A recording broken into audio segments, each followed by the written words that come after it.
хүн бүх амьдралынхаа 3.1-ийг унтж өнгөрдөг. Түүнээс гадна дэлхийн хүн амын 3.1 сайхан унтж амрах юмсан гэдэг мөрөөдөлд амьдардаг гэсэн тийм судалгаа байт юм байна.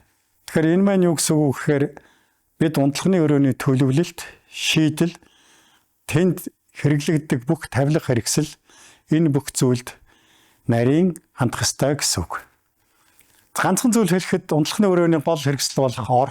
Ор гэдэг зүйл бол зүгээр нэг унтах зориулагдсан хэрэгсэл төдийгүй хүнийг бүрэн сайхан амрах тэр боломжийг хангасан ийм зүйл байх ёстой. Ийм ч учраас одоо дизайнерууд орны хэлбэр талаас нь дээр нь бидний нөгөө сайн мэддэг матрац буюу гудас гэдэг зүйл өөрөө хүн дээр нь хэвтгэхэд хүний бүх бие хурж байх тийм боломжийг хангаад хүн бүх булчингаас суллаад хэвтэх ийм боломжийг бүрдүүлж байж хүн сайхан унтдаг юм байна.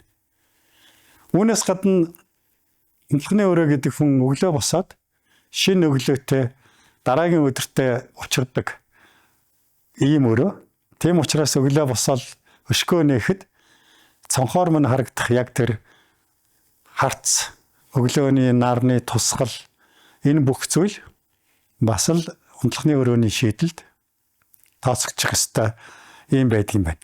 Тийм учраас бид одоо ихэнхдээ бид нөгөө зочдын өрөө гэж ярьдаг том өрөөндөө гол их анхаарлаа тавиад унтлагын өрөөг бол ер нь нэг л өрөө байхад боллоо гэдэг ийм ойлголтоор ханддаг. Тэгэхээр энэ ойлголт маань бидний амьдрал зайлшгүй хэрэгтэй тэр сайхан амрах, өөдрөг амьдрах, тэгээд эрүүл байх бүх үндэс болдог ийм зүйл юм байна.